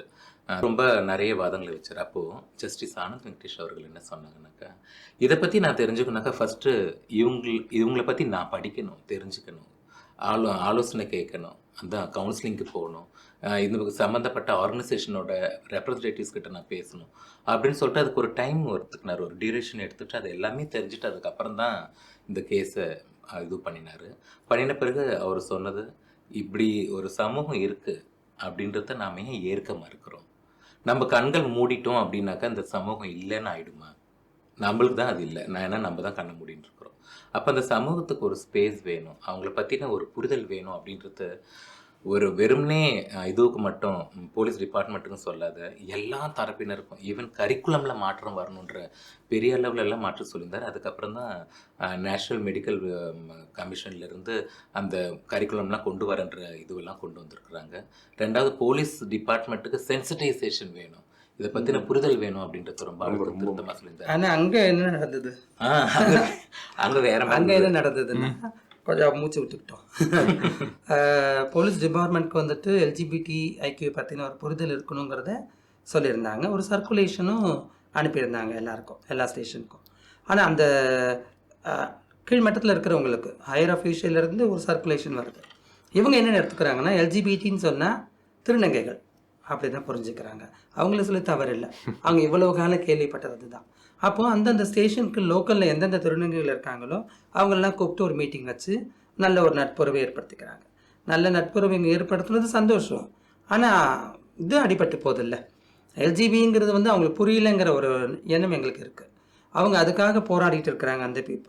அந்த பீப்புள்லேருந்து வெளியில் வந்து பேசுகிறவங்களும் எண்ணிக்கை ரொம்ப குறைவானவங்க. நான் லெஸ்பியன், நான் கேன்னு சொல்லி வெளியில் வந்து பேசிட்டாங்கன்னா அவங்களுக்கு ப்ரொஃபஷனல்லேருந்து அவங்க குடும்பத்துலேருந்து பல பிரச்சனைகள் வரும். அதனால திருநங்கைகளும் அதுலேருந்து வெளியே வந்த ஒரு சிலர் தான் நம்ம பேசிகிட்டு இருப்போம். குறிப்பாக ராமகிருஷ்ணன் ஒருத்தர் சாத்தின்னு ஒரு நிறுவனத்தில் அவர் நல்லா இதுக்காக ஒர்க் பண்ணிட்டு இருக்கிறோம். நாங்கள் எல்லாம் இதை பற்றி பேசிகிட்டு இருக்கிறோம். ஆனால் இதை பற்றின புரிஞ்சிக்கக்கூடிய நேரமும் வரணுங்கிறது எங்களுடைய எண்ணம். கண்டிப்பாக. காரணம் ஏன் இதை ஏற்றுக்க மறுக்கிறது, திருநங்கைகளை விடவும் LGB சமூகத்தை வந்து ஏற்றுக்க மறுக்கிறதுக்கான காரணம் என்னென்னா, இங்கே ஒரு ஆணை டோட்டலாக பெண்ணாக மாறிட்டாங்கன்னாக்கா அங்கே நல்ல வித்தியாசம் இருக்குது, வினோதம் இருக்குது இல்லை பார்க்குறதுக்கு. அப்போது ஆனால் வந்து ஒரு ஆணாக தான் இருக்கிறாங்க, பட் செக்ஷுவாலிட்டியில் மாற்றம், பாலியல் நடத்தையில் மாற்றம், பாலியல் அந்த செக்ஷுவல் பிஹேவியரில் மாற்றம், செக்ஷுவல் ஓரியன்டேஷனில் மாற்றம் அப்படின்னு சொல்லும் போது அவங்க பார்க்குறதுக்கு ஆண் மாதிரி தான் இருக்காங்க. ஏன் அவங்க அப்படி பண்ணுறாங்க? அப்போ அவங்க அடிச்சாக்கா திருந்திடுவாங்க, நல்லா 2 போடு போட்டால் திருந்திடுவாங்கன்ற எண்ணம் எல்லாருக்குமே இருக்கு. ஸோ வன்முறை வருது அதில், நிறைய வன்முறை. அதே தான் பெண்ணுக்கும் நினைக்கிறாங்க, இந்த பெண்ணு இன்னொரு பெண்ணுடைய அதே சிச்சி என்ன கரமா, அந்த மாதிரி தான் எல்லாருக்கும் தோணுது. It is a natural hormonal thing. So அது வந்து சயின்டிஃபிக்காக பேசணும்னா ஒரு ஆண் பெண் பிறக்கிற மாதிரி உடல் உறுப்புகள் நேச்சுரலாக இருக்கிற மாதிரி ஹார்மோனல் ஸ்ட்ரக்சரும் நேச்சுரலாக அந்த பெண்ணும் ஆணுக்கும் அப்படி இருக்கிறதுனால தான் அப்படி போகிறாங்க. ஸோ அவங்கள அடிக்கிறதுலையோ அவங்கள மிரட்டுறதுலையோ இல்லை அவங்கள ஒதுக்கி வைக்கிறதோ அது சரியில்லாத ஒரு விஷயம். ரொம்ப கிளியராக சொல்லியிருக்காங்க. வேர்ல்டு ஹெல்த் ஆர்கனைசேஷனும் அதுதான் கிளியராக சொல்லியிருக்காங்க. ஒரு லெஃப்ட் ஹேண்டட் பழக்கம் இருக்கிறவங்க ஏன் அப்படி ஆச்சுன்னு எதாவது நம்ம பண்ண முடியும், அதுக்கு ஏதாச்சும் தீர்வுகள் இருக்கா, ஸ்டாட்டிஸ்டிக்கல் டேட்டா இருக்கா, ஏன் அப்படி இருக்கிறாங்க அப்படின்ட்டு. அது உள்ளுக்குள்ள இருந்து நேச்சுரலாக வர அது விஷயம், ஒரு இயற்கையான ஒரு விஷயம். அதே மாதிரி தான் இதுவும் இயற்கையாக இவங்க அக்செப்ட் பண்ணிக்கணும் கூட நம்ம கேட்க வரல. அவங்கள துன்புறுத்தாமல் இருந்தால் போதும், அவங்கள வந்துட்டு விமர்சிக்காமல் இருந்தாலும் போதும். எக்ஸாக்ட்லி, இது அவங்களுடைய பிரச்சனை, அவ்வளோதான். அதை இதை பார்த்து நீங்கள் பரிதாபப்படவும் தேவையில்லை. கரெக்டாக சொன்னீங்க. ஆமாம், பரிதாபப்படுறதும் தேவையில்லை, ஒன்றும் நீங்கள் வந்து பாசம் காட்டவும் தேவையில்லை, அவங்க அக்செப்ட் மட்டும் பண்ணிட்டு போயிட்டே இருக்கீங்க. துன்புறுத்தாதீங்க, அவங்களோட பிரச்சனை, துன்புறுத்தாதீங்க. அவங்களுடைய பிரச்சனைங்கிற மாதிரி இருந்துட்டா போதும். சில ஃபேமிலி எதுலையும் நம்ம வந்து சொல்லி ஆகணும். போன வாரம் நினைக்கிறேன், ஒரு 10 நாள் முன்ன ஜெயா கிட்ட வந்து ஒரு அம்மா பேசுகிறாங்க, என்னோட பையன் கே, அவனை பற்றி எனக்கு பிரச்சனை இல்லை, ஆனால் அவன் இன்னொரு பையனை லவ் பண்ணுறான், அந்த பையன் வீட்டில் போய் நான் எப்படி பேசுறதுன்னு தான் எனக்கு புரியல. அந்த அளவுக்கான ஓப்பன்னஸ் சில பேரும் வந்திருக்காங்க. இப்போ சந்தோஷமாக இருந்தது எங்களுக்கு. பரவாயில்ல, ஒரு அம்மா தான் புரிஞ்சுக்கணும், அம்மா மட்டும்தான் வந்துட்டு ஆறுதலுக்கான முதலிடம், அவங்க புரிஞ்சுக்கணும், அவங்களே புரிஞ்சுக்கிட்டாங்க. அந்த மாதிரி எல்லா இடத்துலையும் வரணுங்கிறது எங்களுடைய எண்ணம். அதுக்காக அவங்கள நாங்கள் வந்து தலையில் தூக்கி கொண்டாடல, அவங்க தவறு பண்ணாலும் நாங்கள் கேட்க தான் செய்வோம். சிலர் வந்துட்டு திருநம்பிகளாக இருக்கட்டும், லெஸ்பியனாக இருக்கட்டும், காதலுக்கு ரொம்ப முக்கியத்துவம் கொடுத்தாக்க நாங்கள் சொல்லுவோம், எவ்வளோ இருக்குது லைஃப்பில் அந்த காதலுக்கு. அவங்களும் மனிதர்கள் தானே, அவங்களுக்கும் மனுஷங்களை பிடிச்சா என்ன தப்பு இருக்கு? ஆமாம், தவறு இல்லை. ஆனால் அதுவே லைஃப் இல்லைங்கிறது நாங்கள் புரிய வைக்கிறோம். இப்போது காதல் ஓகே, அது ஒரு பார்ட், அதை தவிர்த்து நீ சாதிக்க விடுது நிறைய இருக்குங்கிறது நாங்கள் கண்டிப்போடு தான் எங்களை மாதிரியான ஒரு சீனியர் ஆக்டிவிஸ்ட் சொல்லிட்டு இருக்கிறோம். அவங்களா விட்டுடுங்கிறது எங்கள் எண்ணம். நோய் இல்லை, இது ஒரு நோய் இல்லை, குணப்படுத்துறதுக்குன்றது மட்டும் மக்களுக்கு தெரிஞ்ச போதும். ஏன்னா பெற்றோர் எப்பவுமே ரொம்ப அழகா சொன்னீங்க, இது ஒரு நோய் நினைச்சுட்டு ரொம்ப அழகா சொன்னாங்க ஜெயா. லைக் இது வந்து ஒரு நோய் இல்லை, இதை வந்து நம்ம மருந்து கொடுத்தோ இல்லை மிரட்டி உருட்டியோ இல்லை ரொம்ப டார்ச்சர் பண்ணி சரி பண்ணக்கூடிய அந்த வேலையை இன்னும் கூட செஞ்சுட்டு இருக்காங்க. உங்க பையனை நான் ஹோமோசெக்சுவல் இருந்து ஹெட்ரோசெக்சுவல் ஆக்குறேன், உங்க பொண்ணை வந்து ஹோமோசெக்சுவல் இருந்து ஹெட்ரோசெக்சுவல் ஆக்குறேன்றாங்க. அது நடக்காது. எப்படி வந்து ஹெட்ரோசெக்சுவலை ஹோமோசெக்சுவலா ஆக்க முடியாதோ அதே மாதிரி ஹோமோசெக்சுவல் ஒரு திருநங்கை அடைச்சு வச்சிருக்காங்க ஒரு ஷெல்டர்ல கொண்டு போயிட்டு, ரீஹாபிலிட்டேஷன் சென்டர்ல, ஆல்கஹால் ரீஹாபிலிட்டேஷன் சென்டர்ல. அவர் சொல்லியிருக்காரு, நான் இந்த திருநங்கையை பையனா மாற்றி காட்டுறேன்னு சொல்லி ஒரு பேமெண்ட்டை பேசி கொண்டு போய் அடைச்சி வச்சுட்டாங்க, மற்ற பசங்களை மட்டும் அடிச்சு. அதை நாங்கள் வந்து ரெஸ்கியூ பண்ணி கொண்டு வரும்போது எங்களுக்கு எவ்வளோ கஷ்டமாக இருந்தது. அது எப்படி உணர்வை வந்துட்டு அவர் எப்படி சரி பண்ண முடியும்? இதுக்கும் ஆல்கஹாலுக்கும் இந்த உணர்வுக்கும் சம்மந்தமே கிடையாது. அந்த மாதிரிலாம் நடந்தது நம்ம தமிழ்நாட்டில். அதே மாதிரி இன்டர்நேஷனல் சைக்காட்ரிஸ்ட் சொசைட்டியும் இதை எடுத்துட்டாங்க, ரிமூவ் பண்ணிட்டாங்க. இது ஒரு மென்டல் டிசீஸ்ன்ற வார்த்தையை எடுத்துட்டாங்க. நேஷனல் சைக்காட்ரிஸ்ட் சொசைட்டியும் இதை எடுத்துட்டாங்க. இது எல்லாருக்குமே தெரிய வேண்டிய ஒரு விஷயம். திருப்பி சொல்லுங்க ஜெயா. கண்டிப்பா இன்டர்நேஷனல் சைக்காட்ரிஸ்ட் சொசைட்டியும் இதை ரிமூவ் பண்ணிட்டாங்க. அதாவது ஹோமோசெக்சுவலோ இல்லை பைசெக்சுவலோ இந்த மாதிரி இருக்காங்க, இது எல்லாமே ஒரு மனநோய் அப்படின்றத அதுல இருந்து ரிமூவ் பண்ணிட்டாங்க. அதே மாதிரி நேஷனல் சைக்காட்ரி சொசைட்டி நம்மளுடைய கண்ட்ரிலேயே கூட அதை ரிமூவ் பண்ணிட்டாங்க. ஆனா இதே இன்னமும் நிறைய டாக்டர்ஸ் வந்து இதை நான் பண்ணிட்டு இருக்கேன்னு, அதுக்கும் ஜஸ்டிஸ் ஆனந்த் வெங்கடேஷ் சார் வந்து அதை புள்ளி வச்சிருக்காரு. அந்த மாதிரி செய்யறவங்களுடைய நல்லா வார்ன் பண்ணியிருக்காரு. இது வந்து ஒரு மனநோய் எல்லாருக்கும் புரியணும். இன்னும் ஒரு சிலது நம்ம புரிஞ்சுக்கணும். டாக்டர்ஸ் வந்துட்டு எங்களுடைய ஆர்கனை பற்றின புரிதல் இல்லாமல் இருக்காங்க. உதாரணத்துக்கு ஒரு எக்ஸ்ரே எடுக்கும் போது கூட சரி, அவங்க வந்து சிலிக்கான் இம்ப்ளான்ட் பண்ணியிருந்தாங்கன்னா எதுவும் நெஞ்சில் கட்டிங்கிற மாதிரி அவங்க புரிஞ்சுக்கிறாங்க. இதெல்லாம் நம்ம எப்படி புரிய வைக்க போகிறோம் எதிர்காலத்துலன்னு தெரியல. எங்களுக்கான ஹீமோக்ளோபின் எப்படி எந்த அளவுக்கு இருக்கணும் இதெல்லாம் அவங்களுக்கு தெரியறதில்ல. மேலாக கன்சிடர் பண்ணுறதா ஃபீமேலாக கன்சிடர் பண்ணுறதா கூட புரியறதில்ல. அது எங்களுக்கு நல்ல ஒரு ஹெல்த் செக்ரட்டரி அமைஞ்சிருக்காரு, அவர் எங்களுக்காக நிறைய சப்போர்ட் பண்ணுறாரு, டாக்டர் ராதாகிருஷ்ணன். அண்ட் தென் கவர்மெண்ட்டும் சரி, எந்த கவர்மெண்ட்டாக இருந்தாலும் எங்களுக்கு பெரிய அளவில் பிரச்சனை இல்லை, எங்களுக்கான சப்போர்ட்டிவாக தான் இருக்காங்க. இப்போ ப்ரெசென்ட்டில் இருக்கக்கூடிய கவர்மெண்ட் வந்துட்டு நிறையவே அட்வான்ஸ்டாக எங்களுக்கு உதவி செஞ்சிட்ருக்குறாங்க. அவங்க டிரான்ஸ்மென்னை பற்றி புரிஞ்சுட்டு இப்போ இருக்கக்கூடிய கவர்மெண்ட் வெல்ஃபேர் போர்டு மெம்பர்லேயே கொண்டு வந்திருக்காங்க. 2 டிரான்ஸ்மென்னை கொண்டு வந்து நீங்கள் அங்கேயே உட்காந்து பேசுங்க உங்களுடைய இஷ்யூஸ்ன்னு சொல்கிறாங்க. ஃபஸ்ட்டு முறையாக அவங்களுக்கு கார்டெல்லாம் டிஸ்ட்ரிபியூட் பண்ண ஆரம்பிச்சிருக்காங்க. ஒரு ஐடென்டிட்டி கார்டு இருந்தால் தான் அவங்க எந்த ஒரு ப்ராசஸ்க்கும் போக முடியும். அடுத்து எந்த ஒரு ரேஷன் அட்டையாக இருக்கட்டும், ஆதாராக இருக்கட்டும், லைசன்ஸாக இருக்கட்டும் வாங்க முடியும். அதெல்லாம் இப்போ டிஸ்ட்ரிபியூட் பண்ண ஆரம்பிச்சிருக்காங்க. ஸ்டேட் பிளானிங் கமிஷன்லேயே ஒரு டிரான்ஸ் உமனை கொண்டு வந்திருக்காங்க. இன்னைக்கு நிறைய Tamil Nadu is a pioneer state for not only trans women community all LGBT கம்யூனிட்டிக்குமே ஒரு pioneer ஸ்டேட் தான்.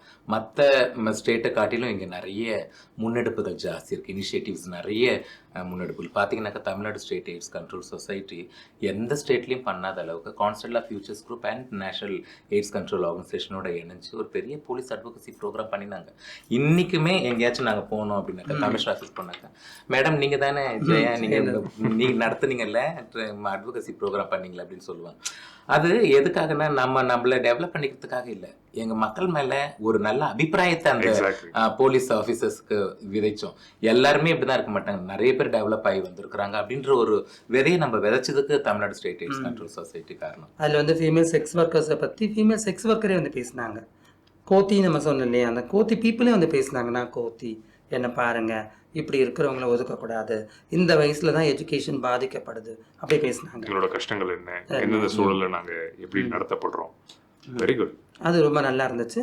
அது போலீஸ் அஃபிஷியல்ஸ் மத்தியில் வந்துட்டு ஒரு பெரிய மாற்றத்தை உண்டு பண்ணுச்சு. அதுக்கு முன்னே தெரியாது, ஒரு எஃப்ஐஆர் பதிவு பண்ணனாலும் பெண்ணுன்னு பண்ணணுமா ஆணுன்னு பண்ணணுமா தெரியாது, 6 மணிக்கு மேலே திருநங்கைகள் அங்கே ஸ்டேஷனில் உட்கார வைக்கணுமா கூடாதுன்னு தெரியாது. அதெல்லாம் ஒரு புரிதலுக்கு வந்துச்சு. அண்ட் சகோதரன் பார்த்தீங்கன்னாக்கா யுனெஸ்கோவோட இணைஞ்சு ஒரு பெரிய ஸ்டடி ஒன்று பண்ணினோம். அதாவது எல்ஜிபிடி கம்யூனிட்டியில் இருக்கிற ஏன் வந்து அவங்க வந்து கல்வி படிப்பை வந்து அந்த பள்ளி படிப்பை வந்து அவங்க பாதியில் நிறுத்துறாங்க அப்படின்ற ஒரு ஆய்வு, அது தமிழ்நாடு முழுக்க சேர்ந்து பண்ணியிருந்தோம். அப்படி பண்ணும்பொழுது 18 வயசுலேருந்து 23 வயசு வரைக்கும் இருக்கிற எல்ஜிபிடி மக்கள்கிட்ட நம்ம இந்த விஷயங்களை கேள்வியாக கொஸ்டினராக கேட்டிருந்தோம். அதுக்கு நிறைய பேர் பதில் சொன்னாங்க. நம்ப மாட்டீங்க, கடைசி அந்த ஆய்வு புக்கில் நாங்கள் எடுத்த ஃபைண்டிங்ஸ் என்ன அப்படின்னு சொன்னாக்கா 90% மேலே செக்ஷுவல் அப்யூஸ் பண்ணப்பட்டிருக்காங்க பள்ளி பருவத்தில். நாட் ஒன்லி மாணவர்கள், டீச்சர்ஸ் கிட்ட இருந்தோம். அந்த டீச்சர்ஸ் கிட்ட ஆமா 90%க்கும் மேல. அப்போ அந்த டீச்சர்ஸே இப்படி பண்ணிருக்காங்க அப்படின்னு சொல்லிட்டு போயிட்டு பசங்க பண்ணாங்கனாக்கா அம்மா அப்பா கிட்ட சொல்லலாம். டீச்சர்ஸே பண்ணும்போது அங்க போய் சொல்லும்போது சொன்னாக்கா நீ இப்படி எல்லாம் பண்றதுனால தான் உனக்கு கிண்டல் பண்றாங்க, கேள்வி பண்றாங்க, அந்த மாதிரி. அப்படி அவங்க ஜஸ்ட் லைக் தட்னு விட்டுட்டு போயிடுவாங்க. ஏன்னா இப்போ லெஸ்பியன், கே, பைசெக்சுவல் குழந்தைங்களை வந்து கண்டுபிடிக்கிறது ரொம்ப கஷ்டம். ஆனால் டிரான்ஸ் உமனுடைய குழந்தைங்களை கண்டுபிடிச்சிட முடியும். ஆமாம், டிரான்ஸ் மென் ஆக போகிற திருநம்பிக்கையில் கூட கண்டுபிடிக்கிறது கஷ்டம். ஏன்னா நம்ம ஜெயா ஏற்கனவே சொன்னா இல்லையா, ஒரு பெண் வந்துட்டு மேல் மாதிரி இருந்தால் அதை யாரும் பெருசாக எடுத்துக்க மாட்டாங்க. ஸோ டிரான்ஸ் உமனை வந்துட்டு ஈஸியாக கண்டுபிடிச்சிடலாம், ஒரு 5-6 வயசுலேயே கண்டுபிடிக்கலாம், அந்த குழந்தை பருவத்திலே கண்டுபிடிச்சிடலாம். அப்போ அட்லீஸ்ட் அவங்களுக்கு வந்துட்டு எஜுகேஷன் பாதிக்காமல் இருக்கிறதுக்கு உடனடியாக தேவை இருக்குது. அதை உடனடியாக சரி பண்ண முடியும். மற்றவங்களை கே பையனை நம்ம எப்படி கண்டுபிடிக்க முடியும்? இன்னொரு பையன்கிட்ட அவன் வந்து ஏதாவது பேசினா மட்டும்தான் வெளியே வரும். ஆனால் டிரான்ஸ் உமன் குழந்தைய பார்த்ததும் கண்டுபிடிக்கலாம். ஜெண்டர் இஷ்யூ, செக்ஷுவாலிட்டி இஷ்யூ அப்படின்றத பார்த்துக்கணும். டிரான்ஸ்ஜெண்டருடைய விஷயங்கள் வந்து ஜெண்டர் பேஸ்ட் இஷ்யூ இருக்குது, அவங்களுக்கு அந்த பிரச்சனை இருக்குது, அவங்க அதை சரி பண்ணிக்க முடியும். அவங்களுக்கு ஒரு ஸ்பேஸ் வேணும், நல்ல ஸ்பேஸ். அதே மாதிரி எல்ஜிபி விஷயத்தில் செக்ஷுவாலிட்டி தான் அவங்கள ஒரு விஷயமாக பார்க்குறாங்க, பிரச்சனையாக பார்க்குறாங்க பொதுமக்கள்.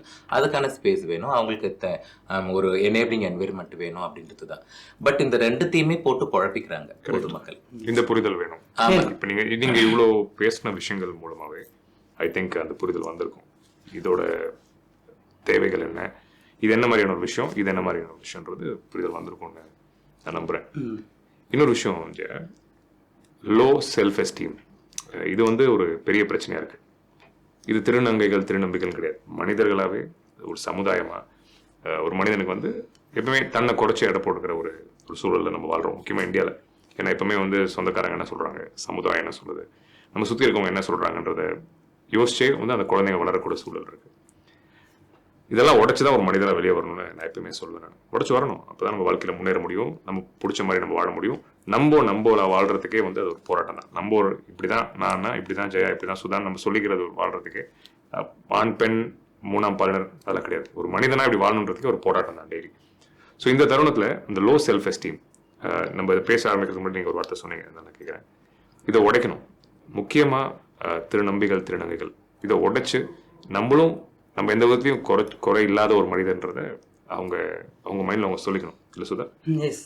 ஸ்ட்ராங்காக சொல்லிட்டு அவங்க முழுமையாக வாழணும். அதை பற்றி என்ன சொல்கிறீங்க? What you think? நம்ம அது முன்னாடி இந்த பேச்சு வந்ததுனால. ஆக்சுவலி நீங்க சொன்ன மாதிரி ஆண்களுக்கும் பெண்களுக்குமே இந்த சுயமரியாதை குறைவு இருக்கும். எங்க மக்களுக்கு, குறிப்பா திருநங்கை மக்களுக்கும் என்ன மாதிரி இது கொஞ்சம் அதிகமா இருக்கும். ஏன் அந்த மாதிரி அதிகமா இருக்கு அப்படின்னு சொல்லும்போது, ஒரு ஆண்னா ஆண் மாதிரி இருக்கணும், பெண்ணுனா பெண்ணு மாதிரி இருக்கணும்.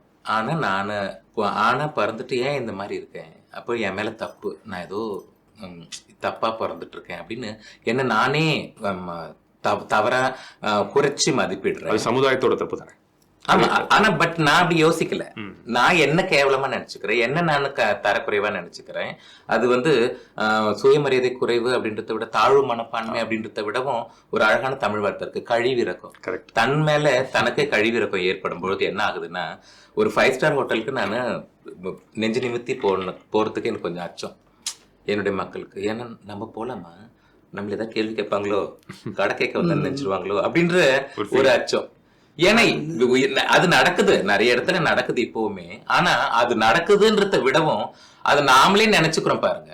ஆமா, என்னால எனக்கு என்ன, நான் படிச்சிருக்கேன், நானும் டிரான்ஸ்ஜெண்டர் இருந்தாலும் என்னால உள்ள போக முடியும், எனக்கு அந்த ரைட்ஸ் இருக்குது, மற்றவங்களுக்கு இருக்கிற மாதிரின்ட்டு அந்த ஒரு கெத்தோடு வரணும் அப்படின்னு சொன்னாக்கா அந்த சுயமரியாதையை தானே தான் உயர்த்திக்கணும். அது நம்மளுக்குள்ள நாம நடத்திக்கணும். சுயமரியாதை இவங்களுக்கு வளர்றதுக்கு சொசைட்டியும் சப்போர்ட் பண்ணணும். அவங்களுடைய கல்வி பாதிக்காமல் இருக்கணும். அந்த கல்வி இருக்கிற மனுஷனுக்கு சுயமரியாதை கொஞ்சம் இருக்கும். அதுவும் இல்லை, வேலையும் இல்லை, ஃபேமிலியோடு இல்லைங்கிறபோது இவங்களுக்கு அந்த கழிவிறக்கம் இருக்குது. அதுக்கு சொசைட்டியும் சப்போர்ட் பண்ணணும். அந்த கழிவிறக்கம் வந்து யாருக்கு ரொம்ப அதிகமாக இருக்குன்னு பார்த்தீங்கன்னா, கோத்தி கம்யூனிட்டிக்கு. அவங்களுக்கு தான் அந்த ஐயோ நம்ம இப்படியும் இல்லை அப்படியும் இல்லை எப்படியுமே இல்லாமல் இருக்குங்கிற ஒரு எண்ணம் இருக்கும். ஸோ அதை எல்லாரும் புரிஞ்சுக்கணும். திருநங்கைகளில் வந்துட்டு பொதுமக்கள் அழகு பார்க்காதீங்க.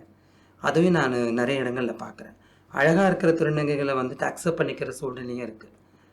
பொம்பளை மாதிரி இருந்துச்சுன்னா பிரச்சனை இல்லைன்னு எல்லாரும் நினைக்கிறாங்க. அவங்களுக்கு நட்பு வட்டாரமும் அதிகமாக இருக்குது. அவங்களுடைய அக்செப்டன்ஸ் ஃபேமிலிலையும் சரி அதிகமாக இருக்குது. பார்க்க பரிதாபமாக இருக்கக்கூடிய திருநங்கைகளை வந்துட்டு ஒதுக்கி வைக்கக்கூடிய சூழல் இருக்குது. அதையும் கொஞ்சம் மனசு நீங்கள் மாறணும். அழகாக சொன்னீங்க. அவங்க சொன்னது எனக்கு ரொம்ப பிடிச்சிருந்துச்சு. கெத்தா நம்மளும் எங்கே வேணாலும் போக முடியும், என்ன வேணாலும் பண்ண முடியுன்ற அந்த ஃபீலிங்கோட வாழணும் இல்லையா அஜய்? அதை இப்போ கூட பாருங்க, நான் இப்படி வரேன், சுதாக்கா வந்து ஒப்பனையை விரும்ப மாட்டேன். எனக்கு அது கொஞ்சம் பிடிக்கும். ஒப்பனைனா ரொம்ப பேன் கேக்லாம் போட்டு ரூஷ்லாம் போட்டு அதெல்லாம் இல்லை. ஐ மேக்கப்பு, பிந்தி, லிப்ஸ்டிக், அதே மாதிரி இந்த மாதிரி ஆர்னமெண்ட்ஸ் இது எனக்கு ரொம்ப பிடிக்கும். இதை 10 பேர் பார்ப்பாங்க. 10 பேர்ல ஒரு 4-5 பேர் வந்து ஒரு மாதிரி இதெல்லாம் ஏன் இதுக்கு அப்படின்னு நினைப்பாங்க. இன்னொரு 4-5 பேர் இருக்காங்கல்ல, அவங்கள எவ்வளவு கான்ஃபிடன்ஸ் பாரு, எவ்வளவு அழகா தன்னை எப்படி வந்து அவங்க ப்ரொஜெக்ட் பண்றாங்க பாரு, அதுக்கு மெனக்கெடுறாங்க பாரு. எப்பவுமே நான் ஆர்கனைஸ்டா இருக்கும். சனிக்கிழமையும் நான் எல்லாமே 7 நாளைக்குமே தேவையானது எடுத்து வச்சுக்கோ. ஆர்கனைஸ்டா இருக்கும், எடுத்து வச்சுக்கோ அடுத்த 7 நாளைக்கு. அப்போ எவ்வளவு பண்றாங்க, அந்த போதும். அது யார் நம்மள பெருமையா சொல்றாங்களோ அது போதும். இகழறவங்க இகழ்ந்துன்னு தான் இருப்பாங்க பின்னாடி பக்கம். எங்களுக்கு ஒரு மெசேஜ் கொடுக்கணும். எல்ஜிபி பத்தி சொல்லும் பொழுது இயற்கைக்கு மாறானதுன்னு இனிமே நினைக்காதீங்க. இது இயற்கையானது. கரெக்ட். அதே மாதிரி இது பழமையானது இல்லை அப்படின்னு நினைக்காதீங்க. இது ரொம்ப காலமாவே இருந்திருக்கு. பல மன்னர் ஆட்சியில இருந்தே இருக்கு. இது இன்னைக்கு நேத்து வந்தது இல்லை, தெய்வங்கள்லே இருக்குன்னு சொல்றாங்க. அதனால இது வந்துட்டு கரெக்டா சொன்னீங்க. இது எப்பவுமே வழியா நமக்கு முன்னோர்கள் காலத்துல இருந்துட்டு அந்த ஒரு விஷயம் தான். அக்செப்டன்ஸ் வேணும் இல்ல Jaya? Beautiful. So thank you Jaya and Sudha. இந்த கான்வர்சேஷன் ரொம்ப முக்கியமான ஒரு கான்வர்சேஷன் இந்த சீரீஸில். தயவுசெய்து இந்த வீடியோ பார்த்துட்டு நம்ம டிரான்ஸ்ஜெண்டர் மக்கள், திருநங்கைகள், திருநம்பிகள், எல்ஜிபிடி கம்யூனிட்டி மக்கள் இவங்க எல்லாரையும் பார்த்தாலுமே டிஸ்கஸ்டடாக பார்க்கக்கூடாது அப்படின்றதுக்காக தான் இந்த conversation. And most importantly social media ட்ரால்ஸாக இருக்கட்டும், சினிமாலையாக இருக்கட்டும், வேறவர் நான் உங்களை பார்த்தாலே ஒரு ஒரு வெறுப்புத்தன்மையோடையோ ஒரு தள்ளி வைக்கிற ஒரு தன்மையோட நம்ம பார்க்குறோம் இல்லையா? அந்த கலாச்சாரம் மாறணும். அவங்களும் சக மனிதர்கள் தான் நம்மள மாதிரி. நம்ம எல்லாரும் ஒன்றா வாழணும். அப்படி ஒன்றா வாழ்ந்தாதான் ஒரு தெளிவான, ஒரு ப்ரோக்ரெசிவான, ஒரு சந்தோஷமான ஒரு சமுதாயத்தை நம்ம உருவாக்க முடியுன்றதை நான் நம்புகிற ஒரு ஆள். And hope you found it useful. Share பண்ணணும்னு நினைக்கிறவங்களுக்கு ஷேர் பண்ணுங்கள். And thank you Jaya and Sudha.